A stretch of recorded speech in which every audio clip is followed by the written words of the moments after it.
Hey everybody, how's it going? This is Seth and Jaron, and you're listening to the REtipster podcast. And today, we've got the privilege of talking with somebody who I have followed since way back in, I think it was about 2013.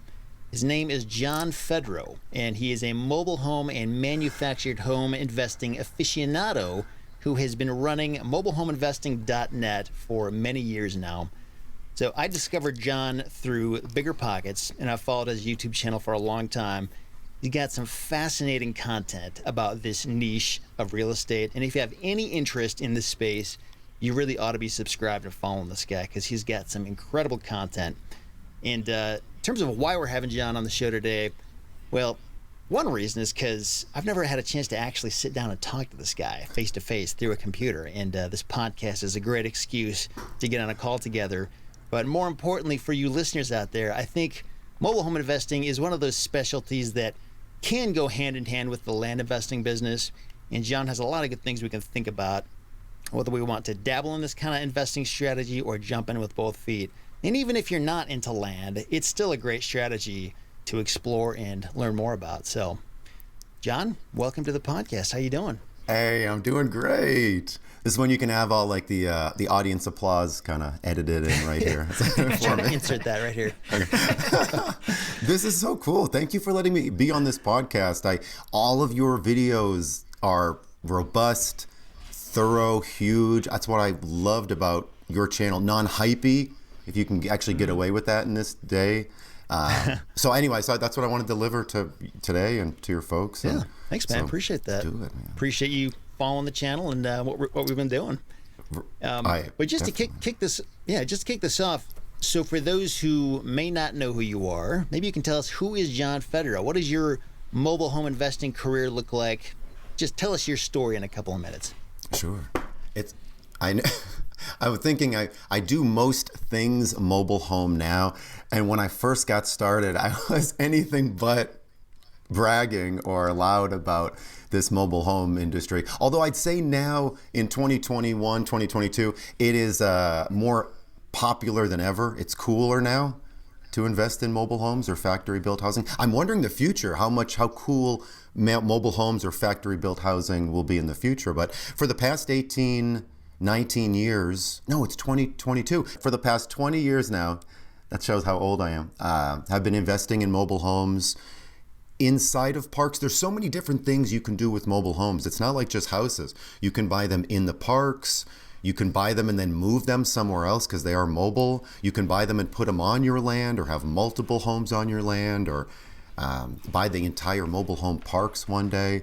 And so I'm doing all of those things that I just mentioned, in addition to helping people across the country. That's been huge. I mean, I knew I could do this because I was doing it, but then to help people literally in all 49 out of 50 states has been crazy.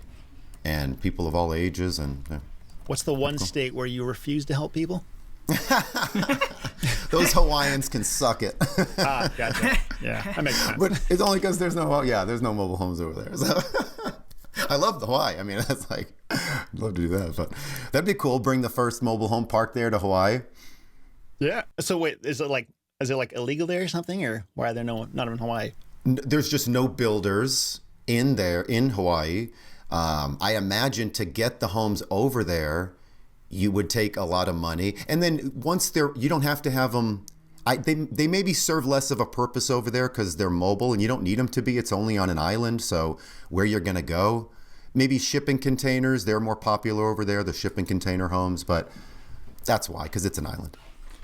Well, hey, talking about shipping containers, that actually is a good segue for a question that I just added to our kind of outline of questions that we want to ask you, that is shared between me and Seth secretly. I just exposed all of our secret, Seth, to our audience there. But what has the rise of like tiny houses and 3D printed houses and shipping container houses, all that kind of alternative housing, how has that impacted the mobile home industry, or has it made an impact at all?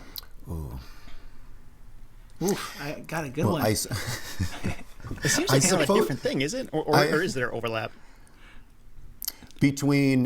Those are quite different things. Legally, they're very different.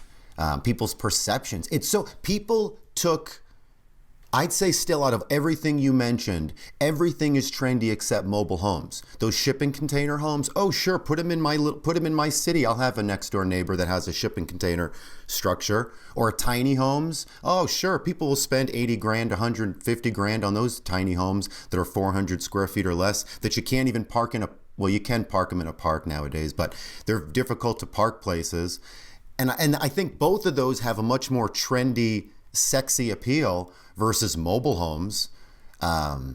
Granted, so I don't know if that specifically has done anything for mobile homes. Mobile homes are still the ugly stepchild. Which is fascinating to me because that's just marketing or like positioning. Like they're literally almost the same thing. Like there are some really nice mobile homes. Like they don't have to be an eyesore or like moldy in the kitchen or whatever. Like they don't have to be that way. It is a requirement. They have to be horrible things to live in. Well, the term mobile home is extinct. From 1976 forward, there's been not one mobile home created. They've all been manufactured homes. It's just a name thing, but technically there's been no mobile homes built. So yeah, that's always kind of. I mean, I get it. That's always. Is a mobile home like an RV technically, like something that literally has wheels built on it and it's mobile, or was that not what mobile homes were back then? No, mobile homes. The difference. So they've been the same. From the 50s, 60s, 70s, 80s, 90s, even through today. They have the I-beams underneath. They're built on a chassis, very similar to an RV, but they're built on those I-beams. There's a few axles.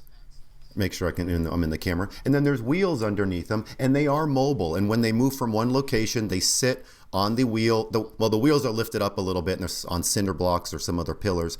But a modular home, which is different, those are taken off of those I-beams, and they're placed down on a slab.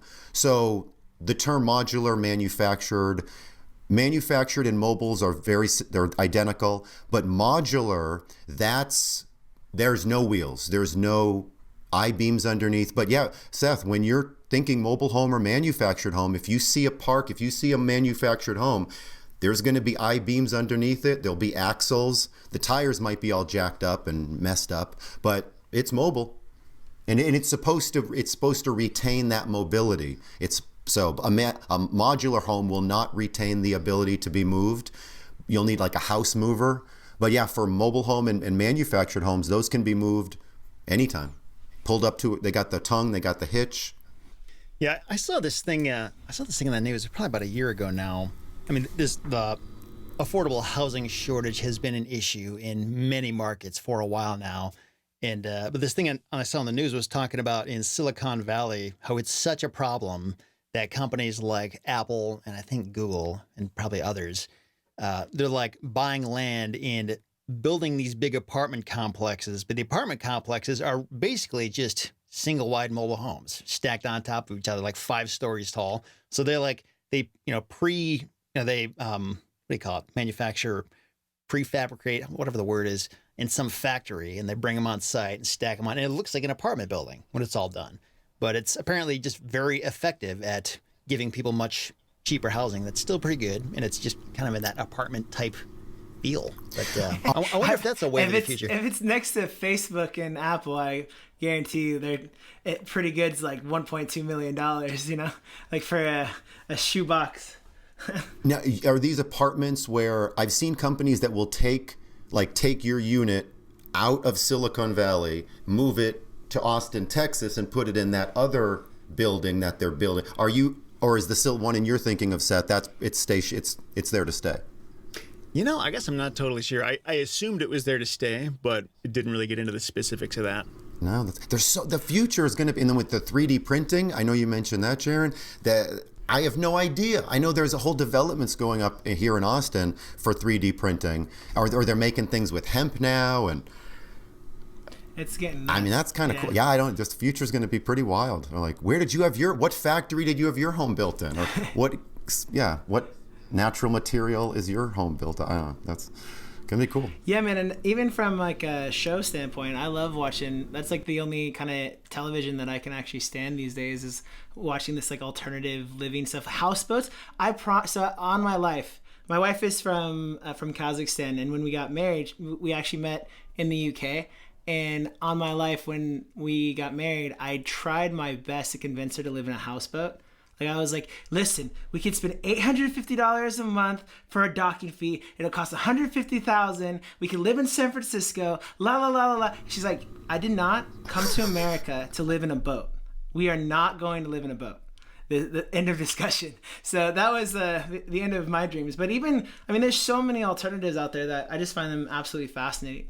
Hey, but kind of to like land the plane, kind of circling back to mobile homes, like, John, why did you choose mobile home investing over like what most people do, like a duplex or like a single family rental or whatnot? Like why specifically mobile homes? Because that's very niche, it seems like. And like you said, it's kind of the ugly stepchild in real estate. If you would have started with your fiance with living in a mobile home, maybe that houseboat would look a lot better. I could have convinced her.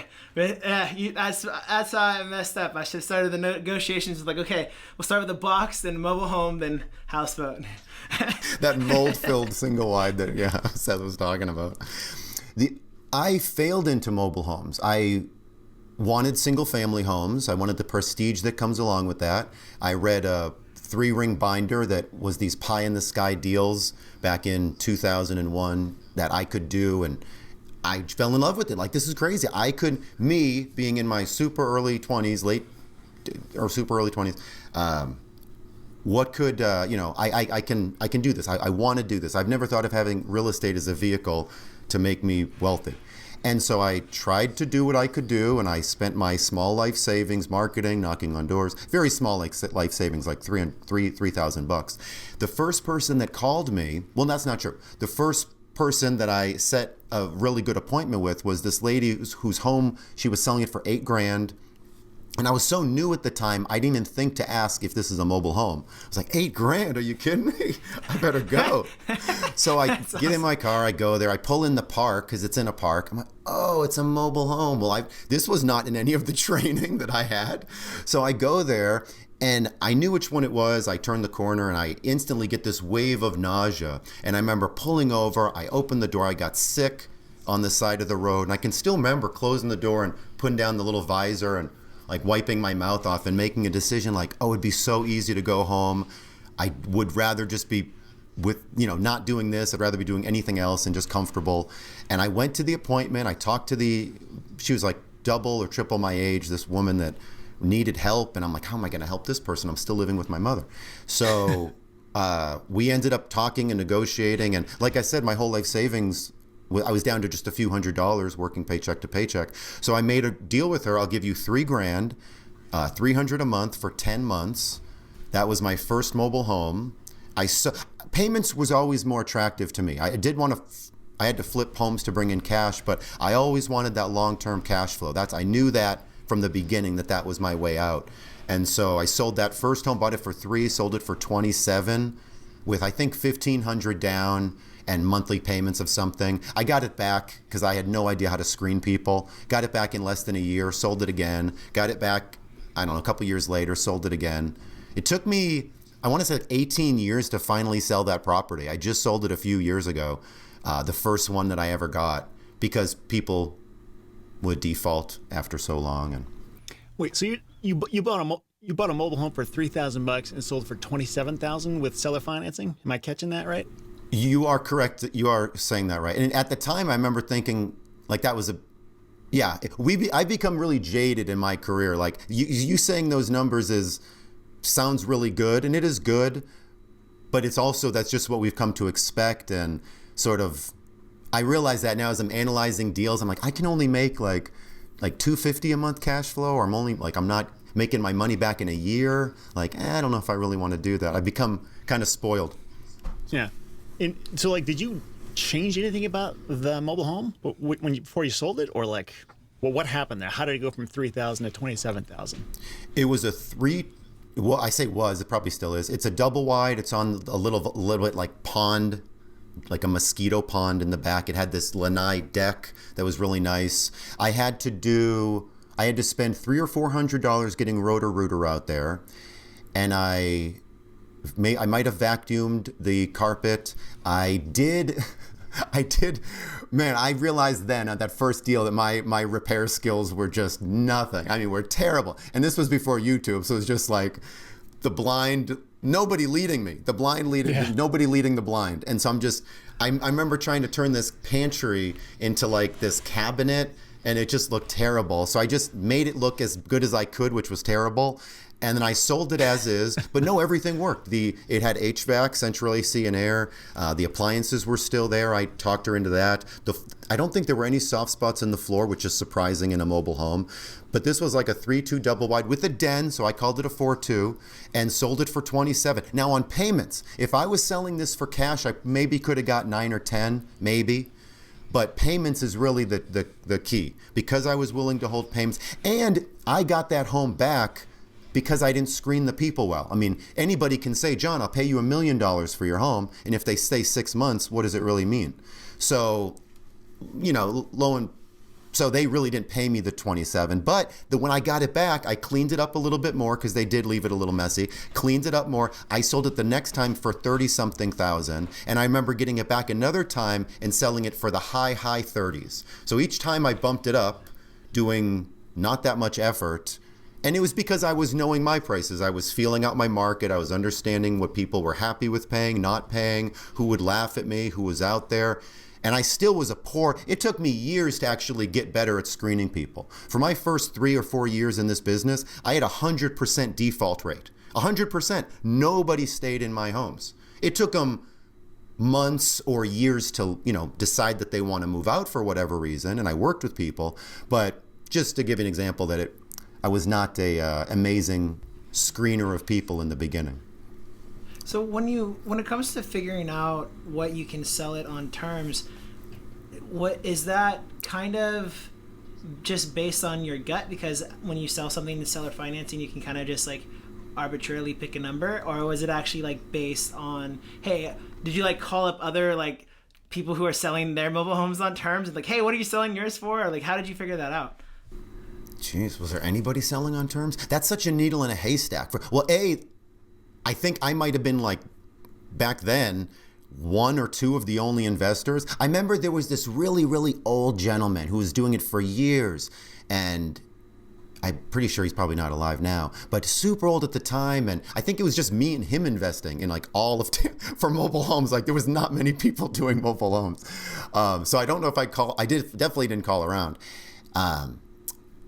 What I've learned is that there's definitely a spectrum of, if you're going to gouge somebody on prices, like you can take advantage of people. In this business, as a mobile home investor, we can take advantage of people and sell a home for way more than it's worth. Like even on owner financing, way more than it's worth. And you can also sell a home for cash price on owner financing. Like this is the cash price, but sure, I'll give it to you on payments. So in that spectrum, you can find people.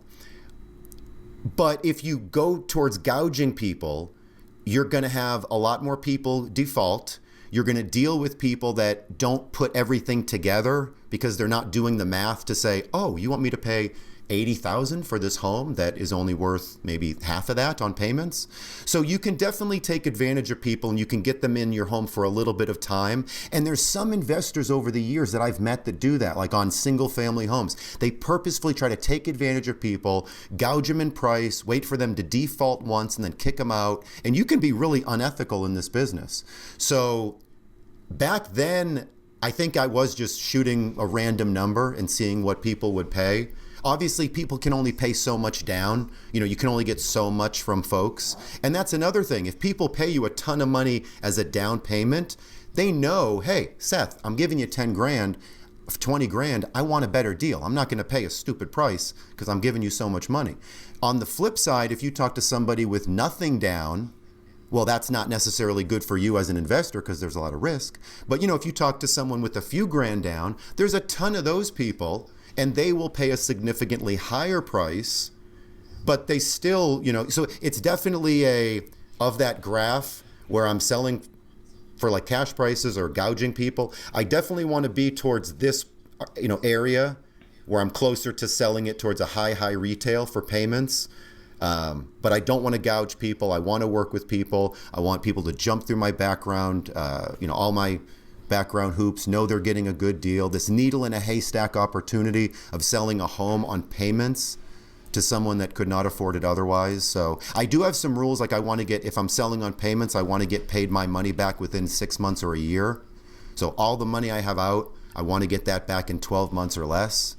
Sometimes it goes over that, but so anyway, I'm not sure if that completely answered the question, but it was Yeah, no, that helps. And I'm actually wondering, like, this first deal, for example, that you did you pay $3,000 for the mobile home and the land, or was it like a home in a park? So like you didn't own the land, you were just talking about the home itself. Like, how does that work? On this one, just the land. Oh, no, on this one, just the home, not the land at all. No. Yeah. Okay. So this person was like renting the land from a park? Correct. I think back then it was maybe $3 something a month for just the land. Yeah, so I just bought the home for $3,000 on payments, and I still had to pay the monthly. And that's, I want to say this seller, this lady that I bought from, she was 1 or 2 months behind on payments. So she was feeling the pressure from the park. The park was definitely putting some pressure on her to pay or get out.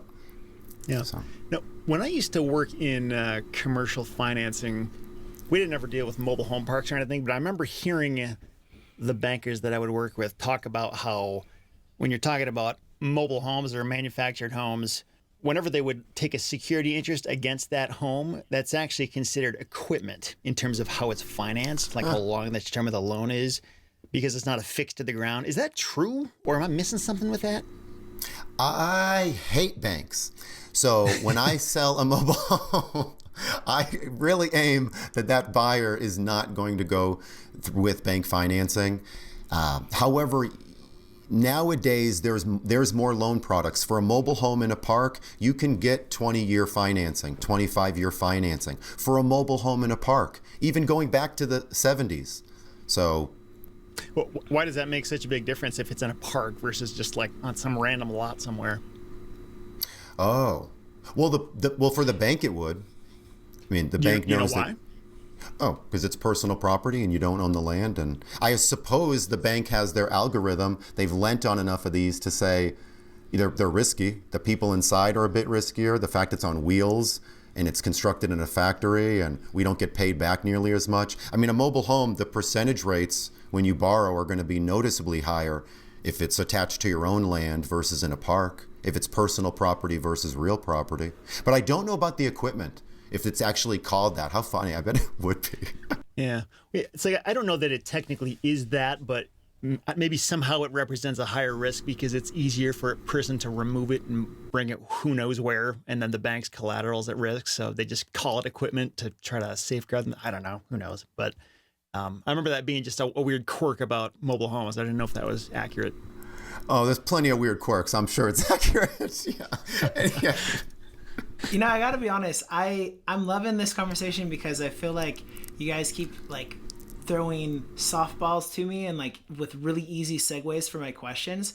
I don't know. We're just like on a really good wavelength. I love this interview so far. But what I wanted to ask, kind of a follow up to what Seth was just mentioning, is there any advantage as a mobile home investor to buying a mobile home that's like maybe on a 1 acre lot or more, like in the country, versus in a mobile home park?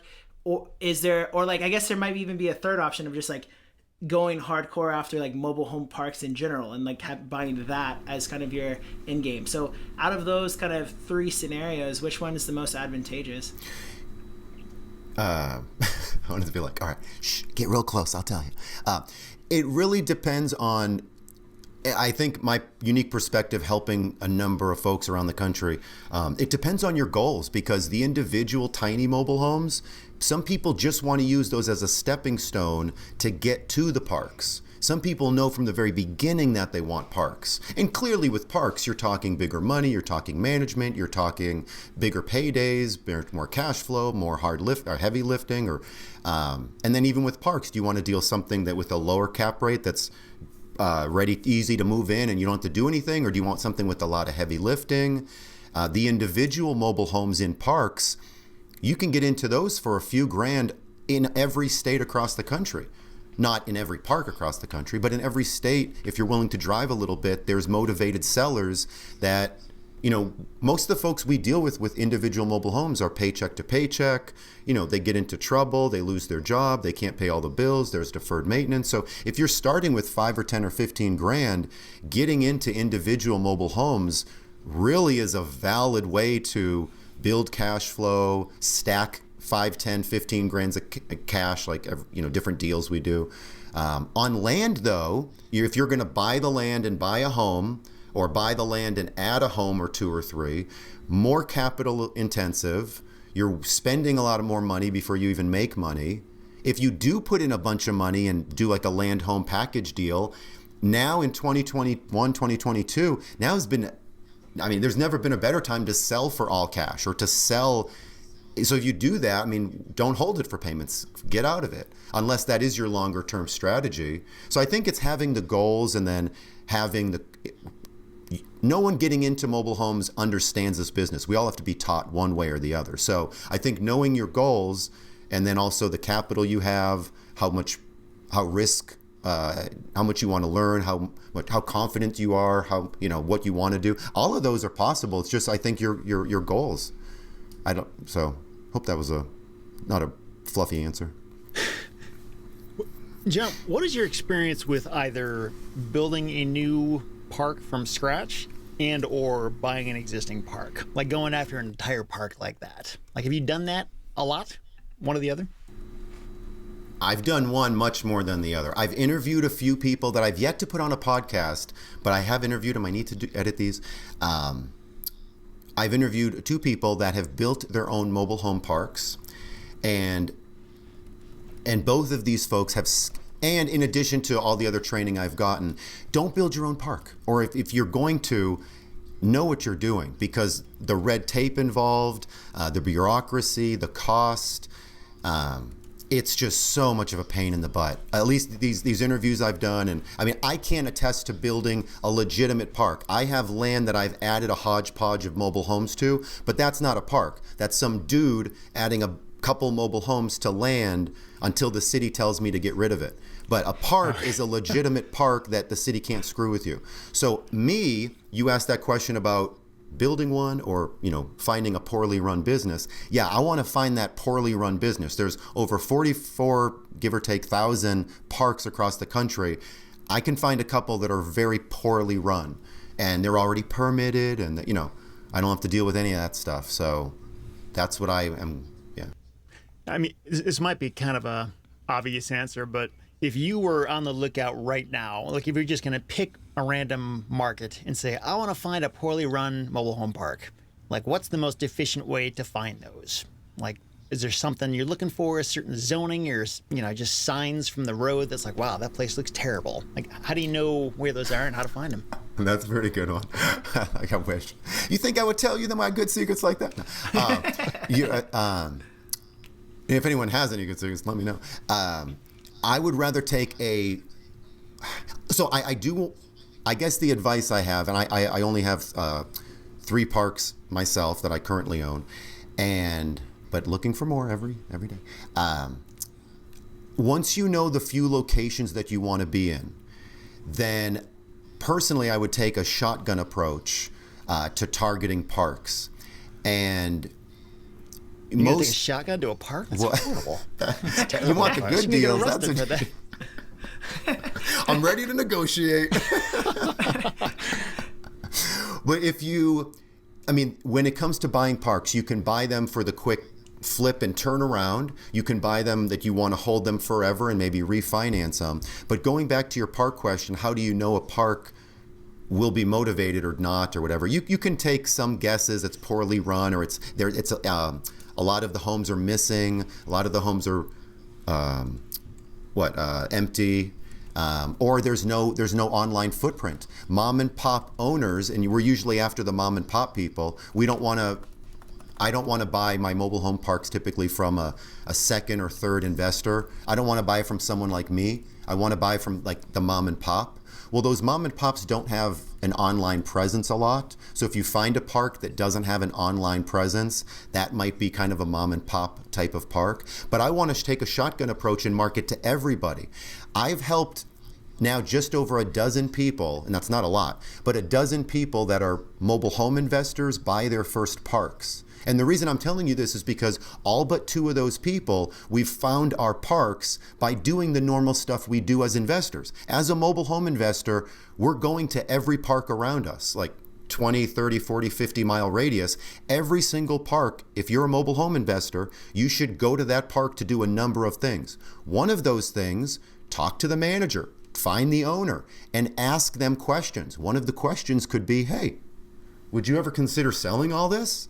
And so the people I've helped now, that's just one way, I mean, it's pretty basic, is talking to people, rubbing shoulders. The other way that's pretty basic, but it's effective, postcards. There's a lot of other ways like ringless voicemails, but I hate when people call me up and ask me those questions. So knocking on doors, postcards, boots on the ground, and take a shotgun approach and talk to market to every park, because you don't know.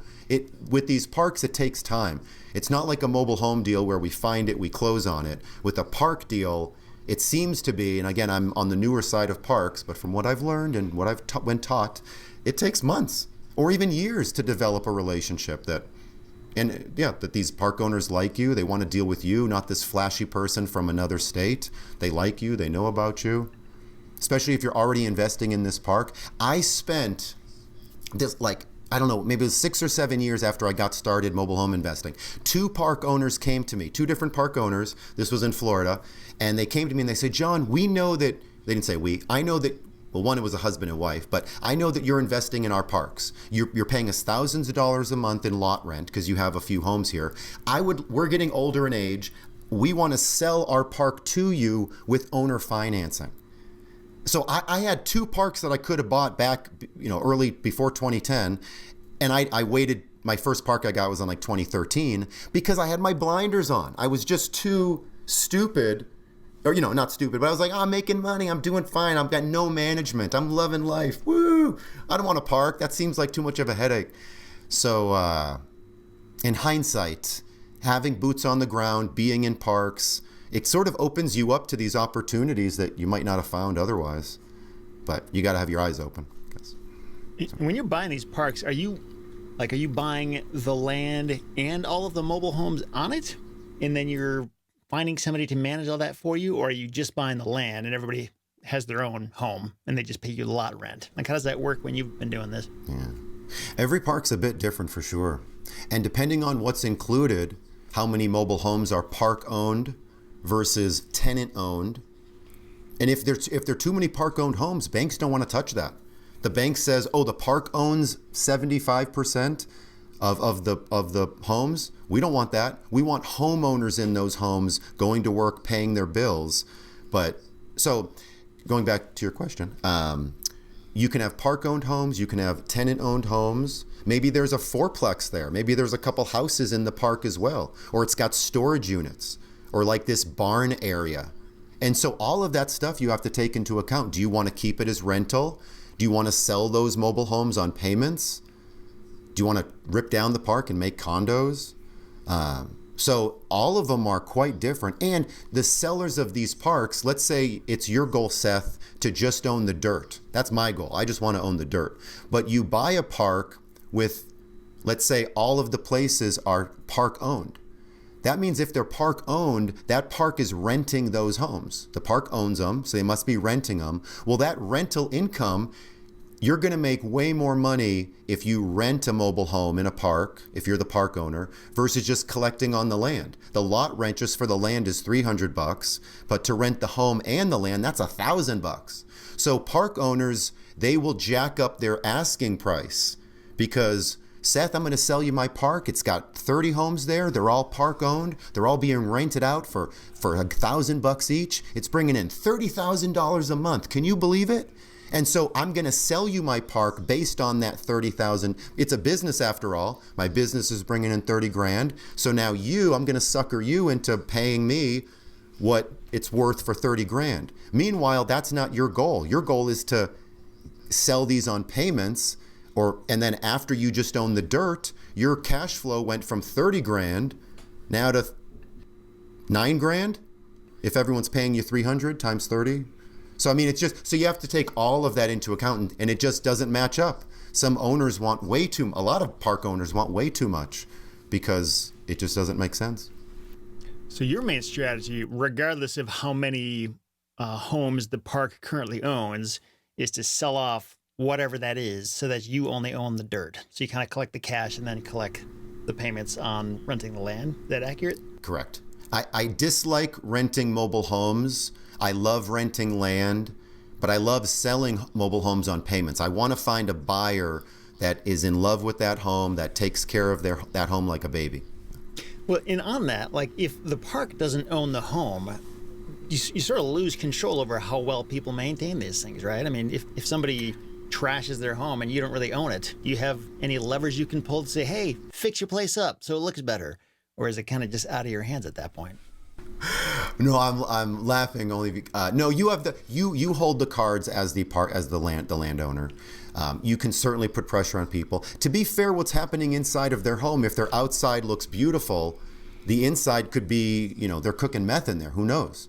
But to be fair, yeah, we have more control on the outside. Now, I was laughing when you asked that question because I've seen parks around the country who grossly overstep, and they say, and these are parks we don't want to get into as a mobile home investor, like buying the individual trailers. We don't, by the word trailer is like a swear word with mobile homes.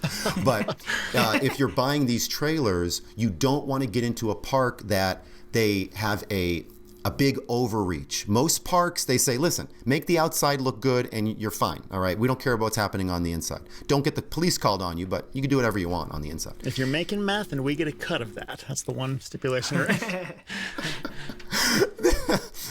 And so profit sharing agreement or something. There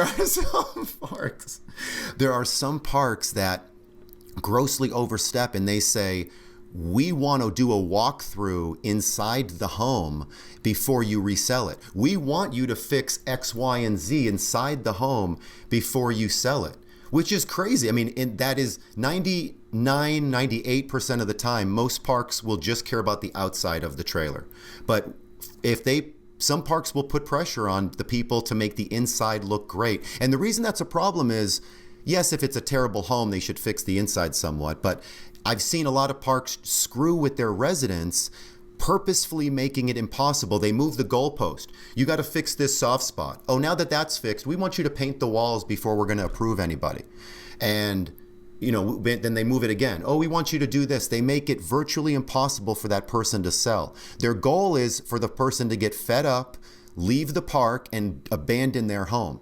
And parks get homes like that time and time again. They take advantage of people. They strong arm people. They make it difficult for people to sell. And sometimes you can move a home. You're like, the park's being difficult? Screw you, I'll just move it. But some homes are too old, or the people just don't know, or they don't speak the language. And I can think of parks that are like purposely trying to screw with their people and overreaching. But I guess to answer your question, we don't really care what happens on the inside. Granted, if they abandon it, the park is stuck with it. If you own the park, now you're stuck with this home. Do you fix it up? Do you sell it as is? Do you pull it out and bring in another one? I wanted to circle back real quick before we jump on a different topic.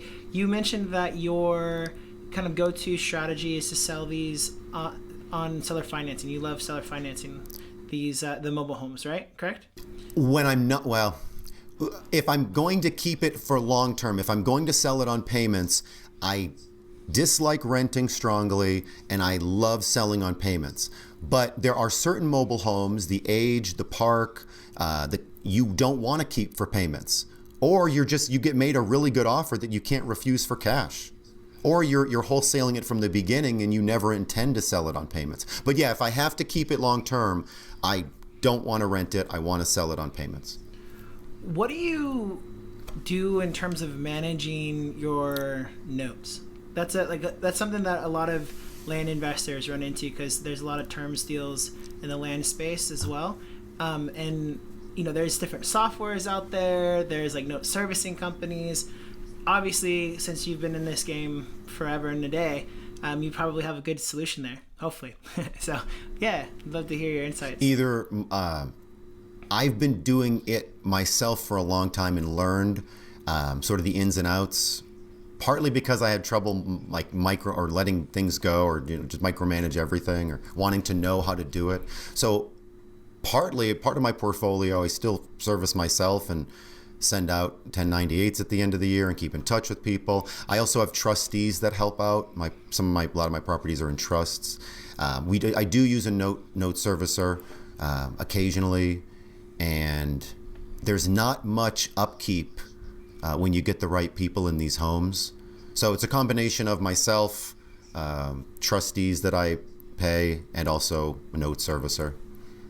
It's interesting that it seems like that from a software standpoint, or like even a service standpoint, that's one of those weird opportunities where there's a need to have like the go-to, like the Zillow or the Amazon of like note servicing, right? Like it doesn't seem to exist. I have a friend who's a note broker, and I was asking him too, like, hey, what software do you use? He's like, we have one that we like custom built for ourselves, but it's kind of janky and da-da-da-da-da, it's like all internal. And it's interesting. I feel like there's some opportunity on there. that piece there. So I talked with a guy, his name is Robert Heitha, in episode 121, and he's like a note guy, kind of similar to Justin Bogart in episode 78, but he rattled off a list of must have been like at least 8 or 10 note servicers around the country that can be used for that kind of thing. So if people listening to this, go check out episode 121, and I'll have in the show notes, I got links to all these different note servicing companies out there if anybody's interested in that kind of thing. Well, just for managing properties, I know you, I believe, said you're a fan of Tenant Cloud. We also use Avail or Turbo Tenant to collect payments or do screenings, and yeah. And on that, so I know we've sort of covered like a number of different approaches or plays on how to do this. So in your mind, like, you wake up tomorrow morning, you're looking for a deal. What is your ideal deal? Like, are you trying to find a mobile home you can flip? Are you looking for a park? Are you looking for something you can sell or finance? You want to buy something and rent it out? Will you just take literally anything that makes sense? Like, is there a specific objective you have in mind when you're trying to do this? My career now is different from when I first started. My personal day is spent helping folks that I work with, and I partner with folks that I work with, so I'm invested in deals around the country. I am still helping parks these park managers. Remember I said as a mobile home investor, we're talking to almost every manager close to us or not that close to us. Well, we build relationships, and even though I am scaling back on individual mobile homes, I'm buying more parks, I'm doing more things with land, I don't want to burn those relationships with managers. So yeah, you kind of said, do you consider everything? And kind of, yeah. I mean, maybe I shouldn't.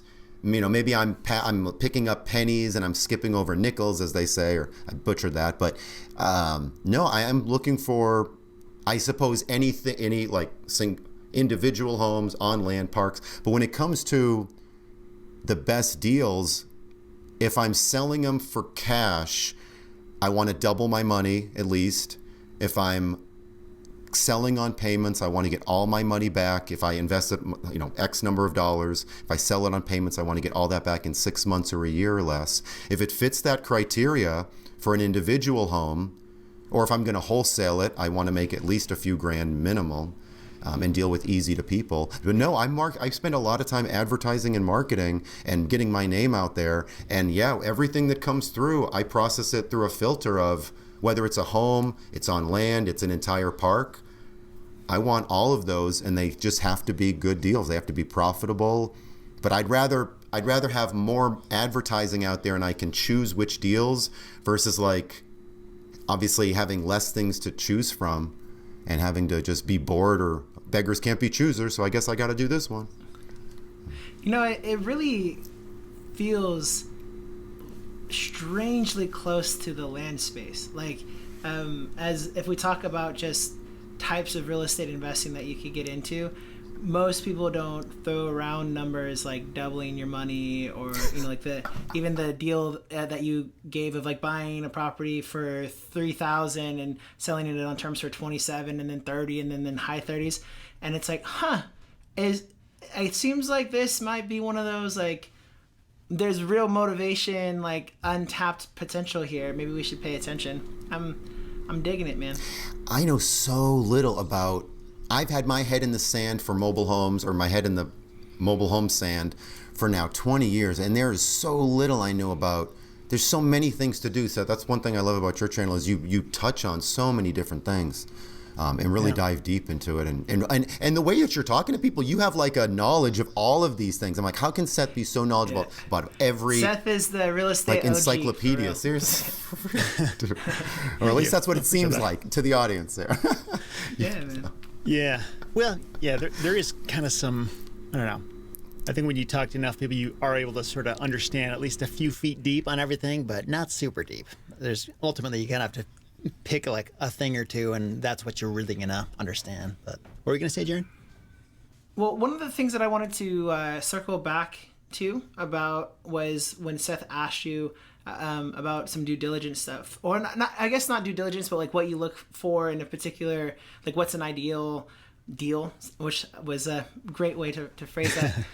Seth, what do you do if you're out of state? Because like, one, I guess maybe we should dive into some of like the high level due diligence stuff, and I'm sure like depending on what strategy you're doing, if you're gonna buy the land versus just the actual like mobile home itself, it's all gonna be a little bit different.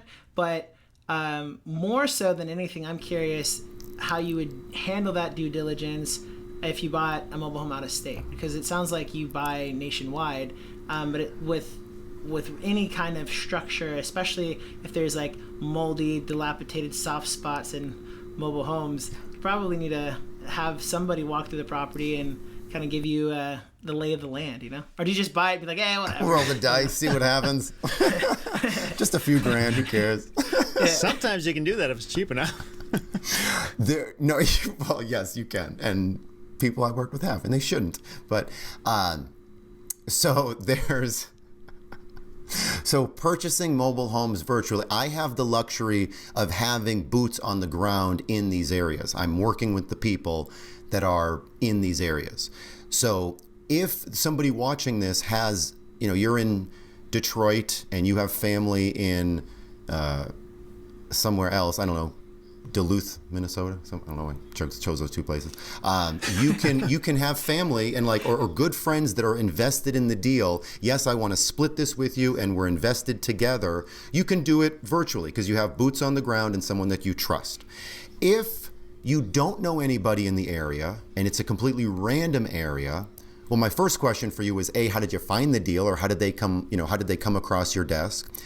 And if you're investing out of state, if you can get there like 2 hours away or 3 hours away, then that's not virtual and you should go there yourself. But if it's more than that, then if you don't have anybody boots on the ground, there's Facebook groups where you could maybe find somebody that has boots on the ground, and you could partner with that person. And I say that because it's pretty obvious that you could partner with someone, but if you partner with somebody ethical and trustworthy, that will eliminate so much of your headaches, because they will take the reins and run with it. They will be a trusted person, and you don't have to worry about as much because you're now partnering with somebody local. If you don't know anybody local, which I think was more where you were getting to, Jaron, that how are you going to do this on your own? And if my advice for people, and I work with people that invest virtually, if there's too many headaches, we don't do the deal. And if it's being advertised well on Facebook, we usually don't do the deal. We're usually finding things virtually and remotely with online advertising. I want people to call me. Like if I'm investing somewhere foreign, states away, I'm going to do some advertising and marketing, and I want people to call me before they call anybody else. So now I can talk to them. I'm not rushed because they have 50 other people coming to look at their home. So they're talking to me. I'm figuring out what they have. Now, who do I send out there? Well, you're going to have a local assistant. You're going to have to hire that local assistant or use some sort of person that you know. But there's one or two companies, or there's ads that you can place out looking for an assistant, or you can talk to a mobile notary. Sometimes they'll want to make extra money for you, be your kind of gopher, or handy people sometimes want to do this for you, but they may or may not be trustworthy. So you want to get somebody to go through the home, take pictures. You should have an inspection checklist that they can fill out. They should take pictures of the home, of the neighborhood, of the city. Remember, this is a city you don't even know existed a couple days ago. Now you have to figure out the demand, what you can sell it for. And then if it is farther away, do you sell it, just flip it for cash? Is that possible? Or do you keep it for payments? And if so, that's riskier. So buying things virtually is a big nut to talk about. But you don't want to go in blind. You don't want to go in blind. And I will say that if there's 10 deals that you can do in your home turf because they're local, and you can be the detective, you can get your hands dirty helping and figuring things out, you can do those 10 deals locally. But if there's 10 deals from, let's say, states away, I say 10 deals because they're not all streamlined deals. There's hiccups, there's hurdles, there's challenges. If it's states away, you don't want to deal with those challenges. I'd suggest the people listening, if you're going to invest virtually, market the heck out of that local area and then just work with the easy people, the path of least resistance. Because otherwise it's going to be headache. You're going to have bad, things happen to you. You're going to trust people that you shouldn't. So if you're doing things virtually, you have to have a team set up. Only go after the easiest deals. I'd say that's those are good things to talk about. Yeah. Really appreciate the insight there, because that's where my brain went as a land investor. Like, I live in Indiana, but primarily do stuff in Florida, and I'm doing a little bit of stuff in Tennessee and some other places. And I'm like, well, that's where I'd want to get mobile homes. But the reality is, it sounds like especially when you're first getting started, it's better to look in your backyard and look local than going virtual. Well, because I've worked with people in all 49 states, and people that are like, they have to drive. They're in the middle of a downtown New York City Hawaii's area. Not a state anymore, guys. What's that? Hawaii is not a state anymore, guys. Yeah. Those people don't matter, right? It's not true. Just joking. Oh, Brandon's not listening. He's on there. I guess when you're just doing things from further away, when you're doing things local, you have to learn your state's rules and regulations, unless somebody tells you, or you're being educated. But you're investing now in different states. States have different rules, they have different procedures, they have different timelines. So and you're just, not only are you learning the technical aspects of it, but then the construction aspect of a mobile home, and just the people aspect. This mobile home business is a people business. We haven't even barely talked about the people, and this is all people. So it's, just doing things local, cutting your teeth locally, and then doing things further away. Yeah. When you were talking earlier, John, about sort of the difficulty and hassle of creating a new park from scratch, and it sounds like, in the experience of the people you've talked to, it's just hard. Like, it's a big difficult thing to maneuver through, and that makes sense to me. And I think a lot of that probably varies a bit depending on like the city or township or county that you're in, because I know I've heard, and maybe you can confirm or deny this, but I've heard in general a lot of municipalities don't really want mobile home parks. Like, if anything, they're trying to get rid of them. So trying to like start a new one is a difficult thing to do. But maybe it just depends on the people who have the say, like the people who are going to vote to approve or disapprove your plan. In the township I'm working in right now for self-storage, it's been surprisingly easy. Like, they just are okay with it. But I've heard totally different stories in other parts of the country. Like, it is very hard and very time consuming to get this kind of stuff approved. So with self-storage, and you were mentioning, I'm sorry, I kind of switched gears talking about self-storage, but probably a similar thing in mobile homes. Like, it might be a huge hassle, but maybe not if you get lucky, depending on the people that are there, right? There is some like I got to get with these guys, but I think there's a 500 space park, new park being built just north of me here in Austin. And so I got to figure out what they're doing because they might have cracked the nut of this. But that would be interesting to like stack an entire city council in like your favor or something, or pay them off. With storage units though, you don't, I don't think that there's much taxes, or there's not much, like with mobile home parks, we have a lot of kids in these parks. Each one of these kids go to school. They take, public dollars that the school system chart for every student. It costs, I don't know the school how much money. The school buses that come out there, the water, the people reading the water meters. So a mobile home park costs the city tens of thousands of dollars in revenue, where the taxes of a mobile home park is a few $100s. So just numbers wise, it's a losing business. The cities lose money with parks. I didn't realize that. The property taxes are cheap? Right. And for the land, yes. And then for the actual structures of the mobile home, it's a few $100, if that. So I would, as a park owner though, I would be happy to pay more taxes if it made this, obviously it's got to make sense for the city. If they're losing money, they're not going to want to do it. And then the mobile homes just have a terrible stigma. Some cities are really railing against parks. Like they will try to buy the park or strong arm them or use, eminent domain to just get them out, or buy it and just demo it. And they seemingly don't care that much about the people and, or the residents. I'm dealing with something like that right now with a park, with my parks, but the ego in some of these towns is real. Yeah, I've run in my fair share of that as well. We'll talk about that off the video. Maybe we can come to some just send some big guys over there. Do you ever buy new mobile homes for any reason, or are you strictly just looking for deals on existing stuff? I work with folks that bring in that are getting parcels of land on the outskirts of metro markets and bringing in new manufactured homes to sell them FHA or conventional. If you're going to buy a new manufactured home, 40 to 80,000 or more, my opinion is get it, put it somewhere and sell the thing and get out of it. I mean, don't be in it for that much. In the last 12 months, since we're recording this, in one of my parks, I filled up 27 mobile home spaces. None of those were new homes, not even close to being new. And I looked into all the new aspects, like the Clayton Cash program, the 21st Mortgage program. They are all like, this day and age, there's a lot of money floating around, and companies will lend you money if you're a park to fill up your community.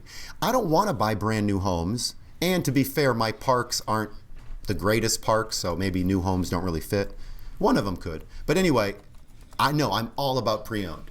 There's enough pre-owned homes out there that I don't want to deal with new unless I have a bigger payday in mind where I'm just getting rid of it and cashing out. To piggyback off of that, for those that are just getting started, what's kind of like the bare minimum capital that they have to have available in order to do a deal? Like maybe we're not even talking mobile home parks, we're just saying, or even the land, we're just saying, like you started off with 3,000. What's kind of typical for somebody to expect if they wanted to get started? The average person I work with has between 5 and 15, like that gets started with just the individual trailers, has between 5 and 15,000 to get started with. But you don't, just because you have 15,000 or 100,000 doesn't mean necessarily you should do different deals. Just because you have the money doesn't mean you shouldn't spend, or doesn't mean you have to spend it. It doesn't mean, you can still be frugal with $100,000. You can still, be very patient and cautious. And with $5,000, you can go through that in a heartbeat. So you have to be super cautious and strategic. When somebody I work with has 5 to 10 to 15,000 to get started, a certain percentage of our deals in the beginning are wholesales. And it's different when you wholesale a mobile home versus a house, but it's similar. We're talking to sellers that don't want their mobile homes, or they want them moved off their land, or they want them demoed. And we can come in and not just give them what they want, actually give them a little bit more. like as a mobile home investor, we're oftentimes the authority. There's not that much knowledge out there. And when, like surprisingly, even if you're brand new in this business, when you go to a mobile home seller's home, you're kind of an authority figure. So when I work with folks, a percentage of our deals are wholesales, and you don't need money to do those. Sometimes you do if it's different creative things. But so technically you don't need any money. But I feel like that's setting people up for like, woohoo, I can do this with nothing. So having a few grand set aside is more realistic. But even with a few grand or more than that, be cautious, know what you're buying. You know, you have to know the entrance strategy, exit, holding time, labor, material. Parks are different from park to park, or if it has to be moved, what does that mean? What do you get to, you know, what do you do? Do you move it? Do you sell it to someone that wants to move it? So it feels like this space would be really easy to get into. Oh man, there's all these like creative terms for it, but where you like buy a property on terms and then turn around and sell it on terms. I forget, there's like a special word for that type of investing, but it sounds like there's like an opportunity for a lot of that kind of creative stuff. There is, so you could be maybe some kind of wrapped note or a sandwich lease or something like that.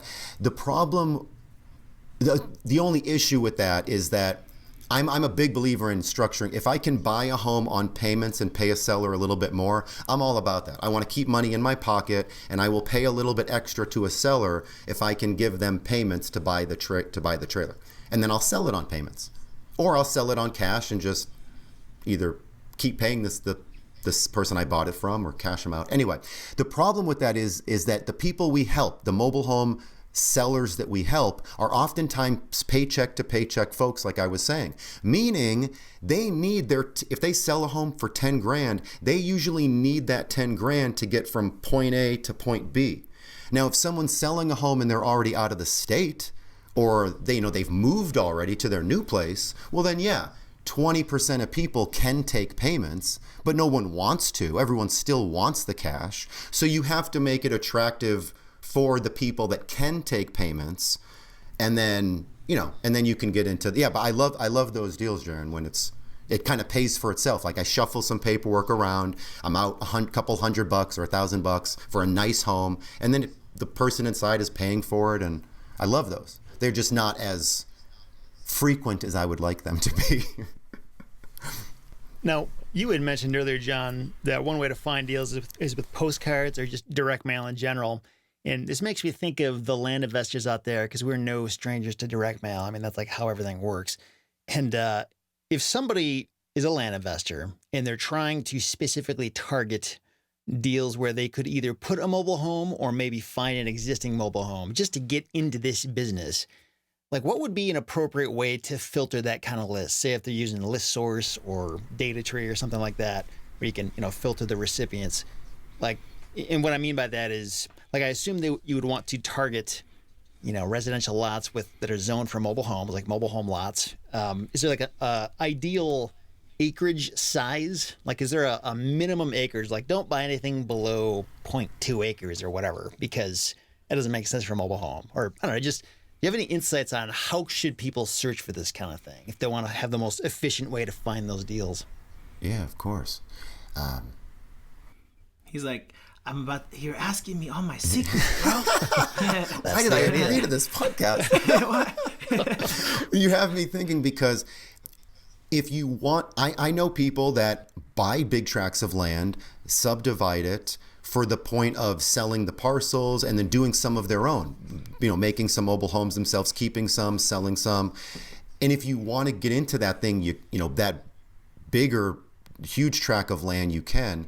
If you're marketing to me personally, if I'm going to have a lot and then put a mobile home on it, or if I'm going to buy a mobile home with a lot already there, I want the smallest lot I can possibly find, because that's where your money is. You're paying for the land. The home is a little bit of money, but I don't want to pay. I can only, if there's a 3-bedroom home on 2 acres of land, I can rent that home or sell it on payments for about the same price as I could get for that same home on a little, neighborhood little lot.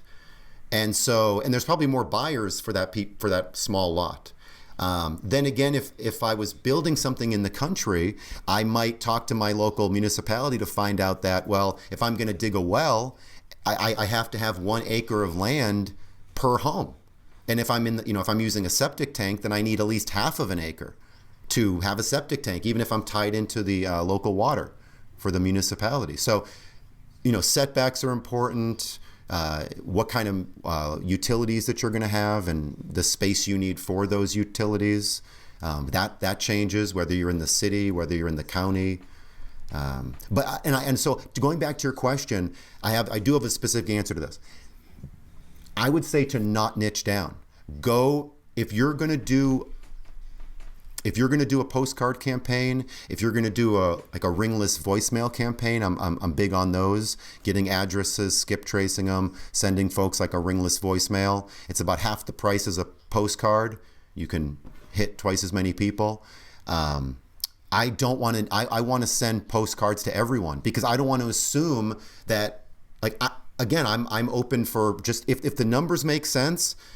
I'm open for many of these deals, and so I don't want to just, if I don't want to be in a certain area, I will exclude that. But as far as like the sizes of the land goes, or like what's on top of the land, it can't have a mortgage, or it can't be refinanced in the past 10 years, or it's got to have this size of home, or at least a 2-bedroom. No, none of that. If it's zoned mobile home, I'm going to send them something. So I think being specific is not a good thing. So. At least for me, because I'm willing to do all those different things if it's a good deal and talk to people and negotiate. Or if I don't want to do it, I'll wholesale it or bring in someone that wants to. Yeah. But you did mention a couple things just in talking there. So like for a mobile home lot, it does need to pass a perk test because you can have to put a septic tank there or tie into an existing sewer system.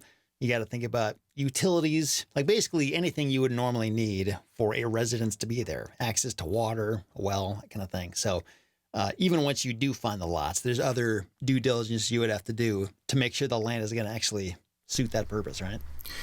Yes, and the local the local government, going back to like the board of like the city council, or it's weird. Like cities are these ships. And I guess it kind of makes sense. Like the city wants to grow. It's kind of a business. And you have these people in charge that are steering this ship of the city. And they can be just sort of lackadaisical. They can rail against mobile homes. They can be just, hey, I used to grow up in a mobile home. I'm fine with them. And so knowing where you're investing, and you probably won't be the only one that knows this. Some municipalities, like you just want to do some research because some municipalities you don't want to be there for mobile homes. They're not going to be friendly towards you. Even if they say they're friendly, even if it's like, sure, you're zoned to do whatever you want to do, they're going to just make up things along the way.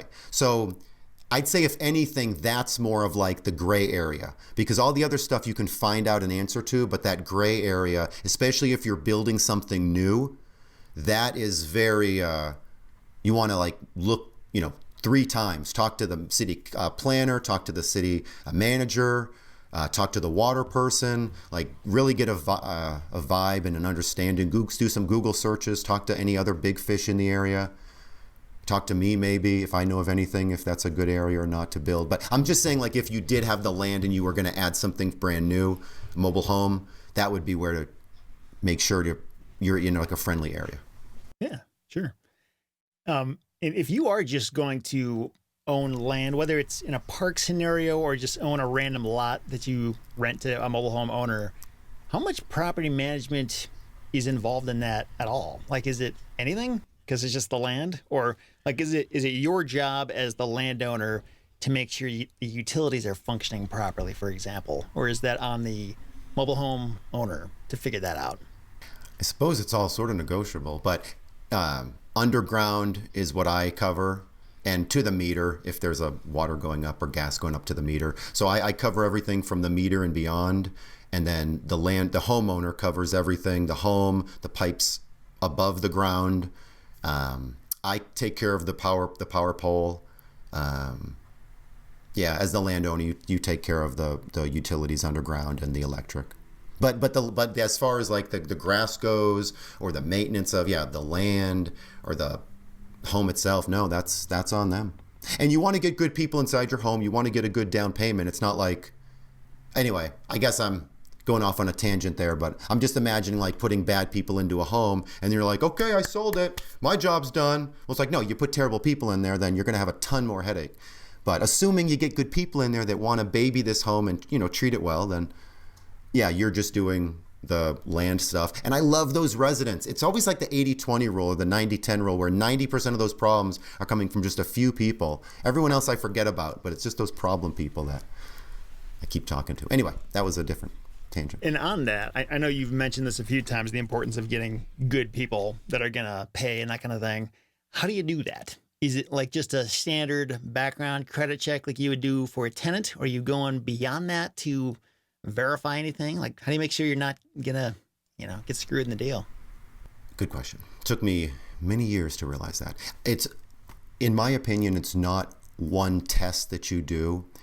It's the multiple tests that we do, which we can talk about, and then also, silly enough, like a gut feeling, talking to these people multiple times, having them show up on time, making them jump through multiple hoops, making it a little bit difficult for them so that you can make sure that they're on their best behavior. The person buying your home on payments is getting this needle in a haystack opportunity. They should be on their best behavior. We want somebody humble. We want somebody sincere. The one thing that all my people have now, my tenant buyers have now, whether they've put nothing down or a lot of money down on the home, whether they have a job or don't, usually they definitely do, but they're humble.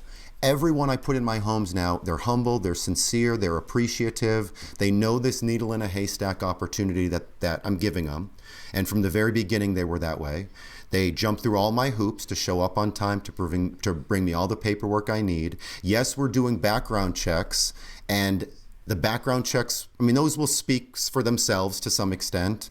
And it's up to you what credit you're looking for, what kind of collections you'll take, or evictions, or past criminal history, or if people are being a victim, or if they're making excuses.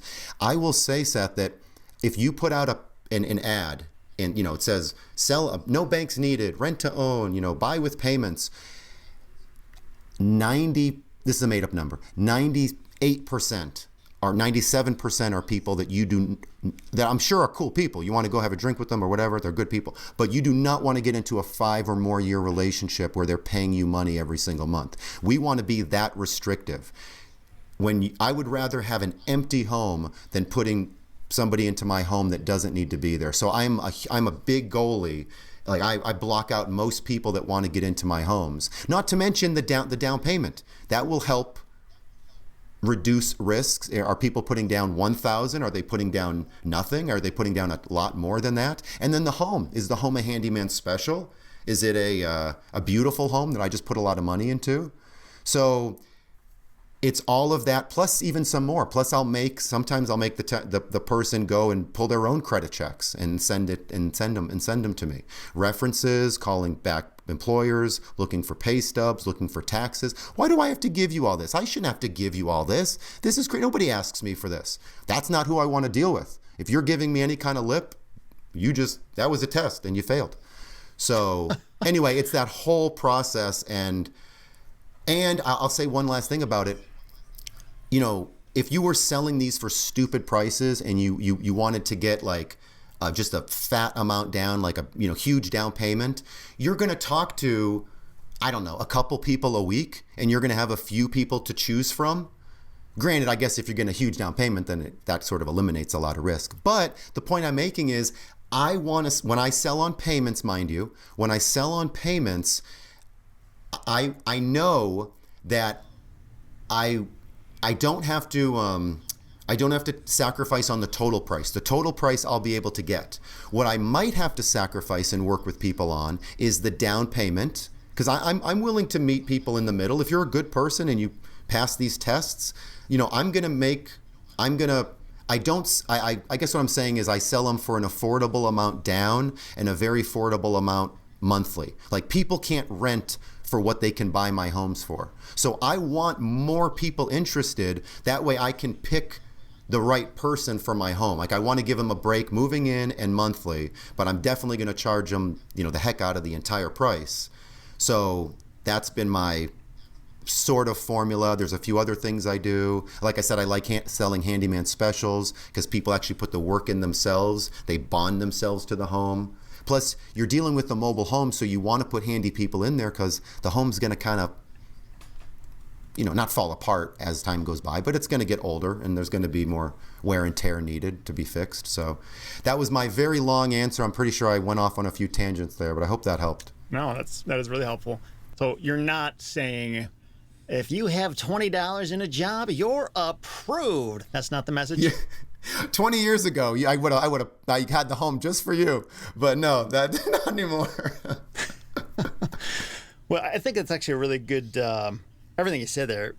It's just helpful for land investors who are doing seller financing to hear that, because I know the advice has kind of been out there for years with land anyway, like no credit checks, like whoever, doesn't matter, just sell it with seller financing because it's super easy to take it back.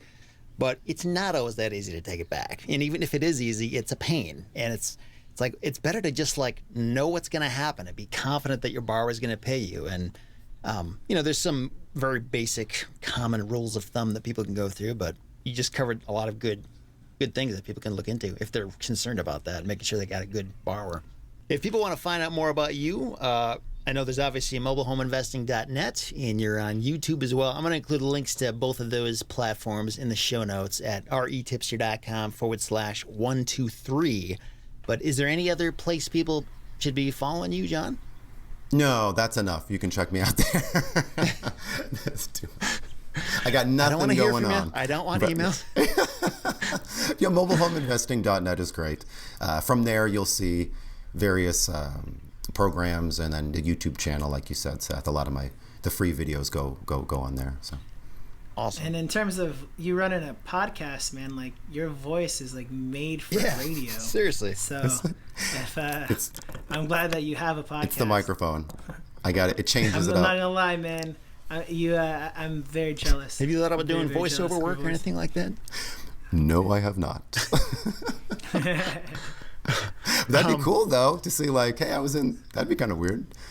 And yeah, that'd be fun, right? Do some animated duck or something in some cartoon. Yeah. Or even reading books, man. Like you gotta voice radio for sure.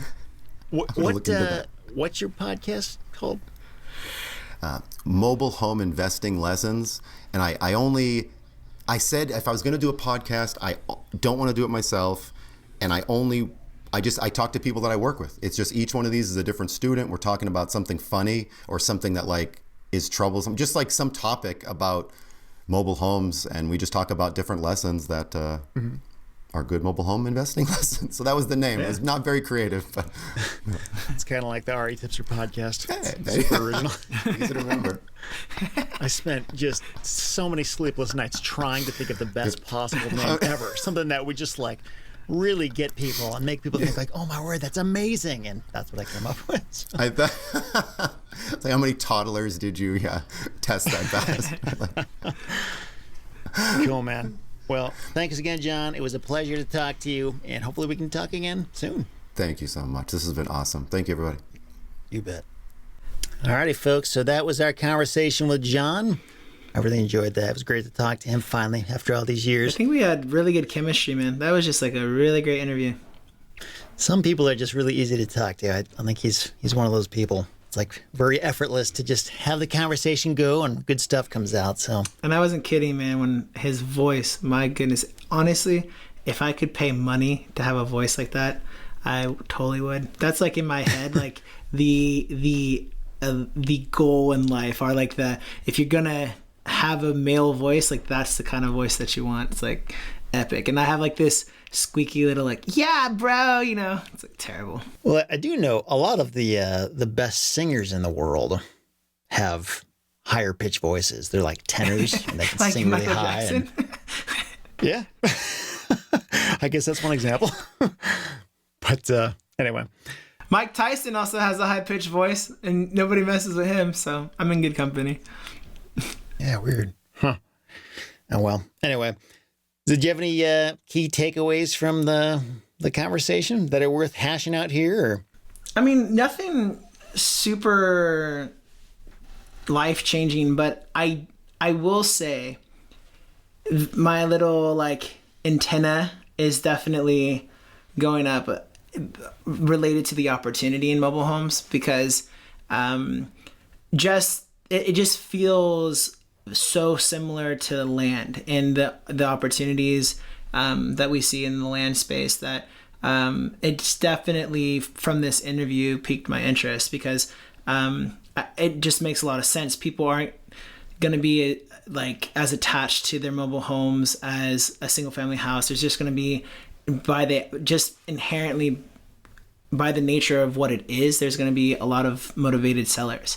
So I think especially in a climate like today in the real estate space where it's super competitive, I totally get it now. I get why Brandon Turner previously, I guess now over at Bigger Pockets, why he started getting into it. I think it's the biggest appeal is the fact that there's clear potential for motivated sellers. So, I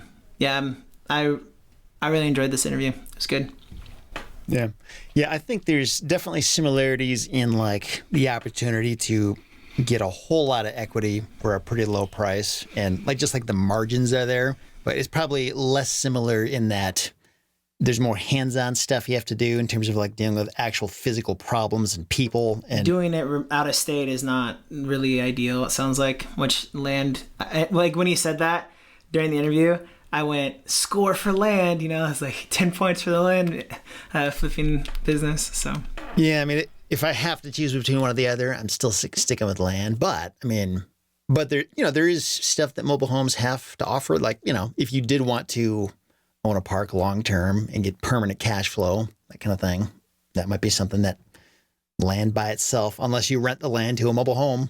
I guess as soon as you get the mobile home stuff involved, that's when the opportunities seem to be more plentiful in terms of permanent sources of cash flow, if you decide to go that way. But yeah, it's very interesting, man. There's so many ways to make money in real estate. I'm approaching, I think, close to a decade on and off of being exposed to real estate in some capacity, and I'm still learning stuff every day. It's like really insane. Yeah, it's a cool space to be in, just in terms of content creation, because like you'll never run out of things to talk about. There's so many interesting ways to get involved and improve things and make money and that kind of stuff. So it's fun what we get to do. Cool, man. Well, I know this interview's already been longer than normal, so we'll probably just wrap this up right now. But again, if you guys want to check out the show notes, retipster.com/123. You can also text the word free, FREE, to the number 33777. Stay up to date on all the stuff going on in the world of REtipster. So thanks again, everybody, for listening, and we will talk to you again next time.